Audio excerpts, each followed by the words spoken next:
Sadhguru travel and tour services पारदर्शिता और सार्वजनिक स्पष्टता के हित में यह प्रेस विज्ञप्ति जारी कर रही है। यह कदम श्री धीरज जैन द्वारा लगातार फैलाए जा रहे भ्रामक और तथ्यहीन आरोपों के संदर्भ में उठाया गया है, जिनमें कंपनी पर अवैध रूप से बंधक बनाए जाने का आरोप लगाया गया है। ये दावे कैमरून गणराज्य में संबंधित विधि प्राधिकरणों के समक्ष चल रही सत्यापित आपराधिक कार्यवाहियों की अनदेखी करते हैं।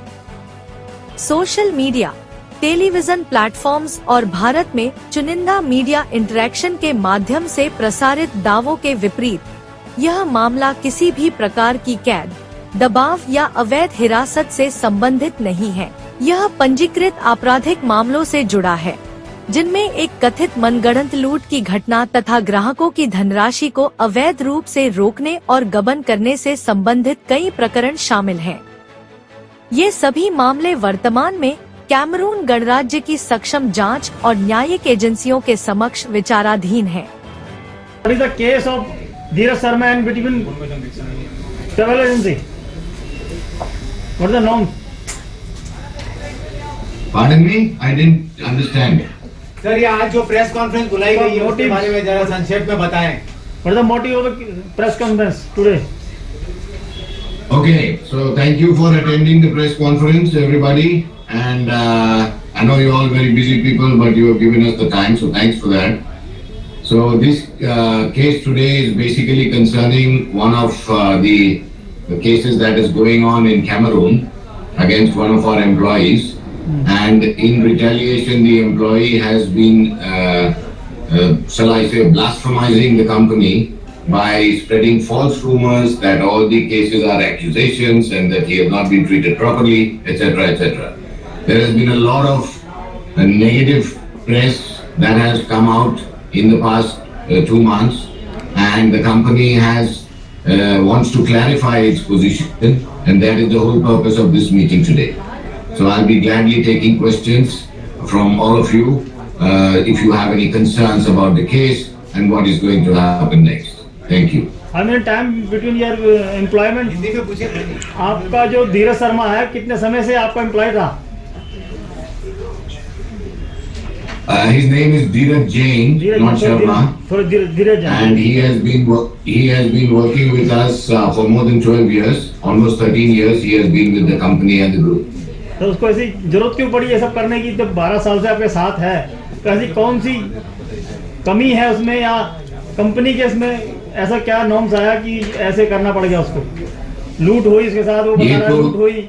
ये तो धीरज जैन ही बता पाएगा मेरे भाई कि उसको 12 साल बाद कंपनी के साथ इस तरह का व्यवहार करने का क्या जरूरत पड़ा, कि जहां वो कंपनी के पैसे की चोरी करी, कंपनी के विश्वास को उन्होंने जो कस्टमर के साथ पैसे लिए वो कंपनी को दिए नहीं, तो केस तो ऐसे नहीं बनता ना मेरे भाई, कुछ ना कुछ तो किया रहेगा। 12 साल बाद उसने अगर कोई घटना करी जिसमें कंपनी को नुकसान हुआ है, then definitely the company will take the action. और सबसे बड़ी बात तो जैसे मैंने पहले भी कहा, आप लोगों को पता ही होगा कि he was the finance manager in that country. Sir, ये finance manager comes with a lot of responsibility and lot of trust. और जब ये trust पे कोई खेलता है तो सच्ची में the company has no choice left.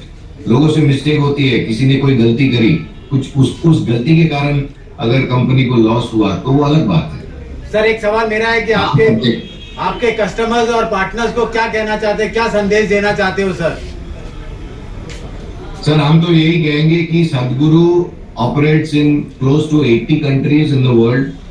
We have our own people, that is, when you say our own people, I mean Indians working everywhere. We also employ local people, and our concern for people is the topmost priority. Why? Because हमारे जो customer हैं सद्गुरु travels में, at the end they are also people. हम किसी का ticket book करते हैं तो वो एक इंसान ही है जो टिकट लेके कहीं जाएगा, तो उसका वेलफेयर, उसको सेटिस्फैक्शन पूरा मिले, ये हमारी सबसे बड़ी कमिटमेंट है। और दूसरी बात, हमारे जो लोग हैं, हमारे जो स्टाफ है, हमारे जो एम्प्लॉइज हैं, उनका देखभाल is primary concern for us. And at the same time, people cannot take us for granted because we are also doing a business. Sir एक आखिरी सवाल है, सदगुरु ट्रैवल्स के बारे में जरा संक्षेप में बताएं, क्या करती है, कितने एम्प्लॉइज हैं, किस तरह का इनका कारोबार है पूरे देश भर दुनिया भर में? कितने देशों? आप एक तरफ उनकी तरफ मुकदमा दर्ज कर रहे हैं, सारी चीज कर रहे हैं, ऊपर से आप ये बता रहे हैं कि उनके एक परिवार का प्रतिनिधि बताने वाला समझौते के लिए आया लेकिन सहमति नहीं बनी, इस प्रेस नोट में आप लिख रहे हैं। ऊपर से आप ये लिख रहे हैं कि उसके परिवार का हमने सहयोग करा, भारत लाने में सब चीज करी, उनकी पत्नी बच्चों का सबका आपने खर्चा वर्चा दिया लाने को इंडिया में। तो ऐसा क्या है कि एक तरफ आप समझौता भी कर रहे हैं, दूसरी तरफ मुकदमा भी लिखवा रहे हैं?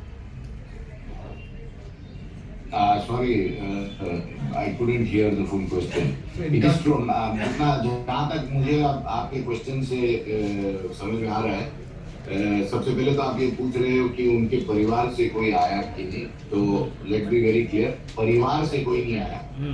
उनका परिवार का प्रतिनिधि बताने वाला आया था जो बोल रहा था कि वो जैन समाज से भी है और उन्होंने उनके फादर से मुलाकात की है और फिर दे वांटेड अ सेटलमेंट। और हमारी तरफ से हमने हमारे बोर्ड ऑफ डायरेक्टर्स, हमारे सीईओ, मैनेजिंग डायरेक्टर साहब से बात करी, क्योंकि हमें भी इस केस को उस तरह से लेके जाना था।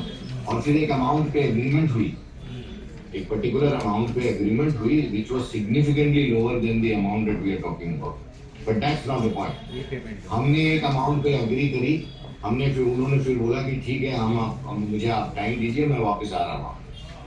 2 दिन बाद वो आए। Actually gentleman had also come to Pune to meet our team which is based in Pune, and we all agreed, सारे चीजों पे एग्रीमेंट हो गई। हमने बोला कि ठीक है, तो अब बात फिर आई कि how do you settle this. तब हमने वो ये बोला कि हम अपने लॉयर से बात करेंगे, वो लॉयर अपना ड्राफ्ट करेगा कि भाई का क्या कंडीशंस है, क्या कंडीशंस नहीं है और किस तरह से ये आगे बढ़ेगा। और उसके 2 दिन बाद वही जेंटलमैन के साथ जब हमने बात किया तो उन्होंने बोला कि नहीं, ये अमाउंट बहुत ज्यादा है और नहीं दे पाएंगे और फिलहाल इसे रहने दीजिए, हम लीगल रूट से जाएंगे। तो अब आप बताओ। We said fine, it is your decision because we agreed to an amount. There were 2 conditions.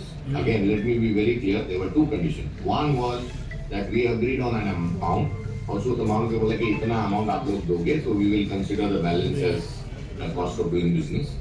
Secondly, हमने ये कहा था कि जितने years old now, हमारी शुरुआत भी अफ्रीका से ही हुई थी। हमारे जो पेरेंट एंड फाउंडर हैं उन्होंने अफ्रीका से ही शुरू किया था सदगुरु ट्रैवल्स में। अफ्रीका में सारे देशों में हैं हम, ऑलमोस्ट लगभग 52 कंट्री में से हम 48 या 39 कंट्रीज में हैं। Total number of people working for us is more than, I think, Mr. Kunal, is it more than 5,000 now? We have all over the world. Right, including the coasters plus Indian expats. So we have 5,000 people working for the organization all over the world. We are present in close to 80 countries, and in each country also we have more than 1 branch. Like for example, in Cameroon itself, where this incident happened, we have 2 branches. So हमारी लोगो ही है think travel think अस। आप लोगों को भी कभी सदगुरु कहीं travel करना हो तो प्लीज यूज सदगुरु, but and I'm sure you will get a great experience. Sir, we will invite them also. Thank you so much, sir. HS24 news bureau के लिए दिल्ली से हेमंत कुमार की रिपोर्ट।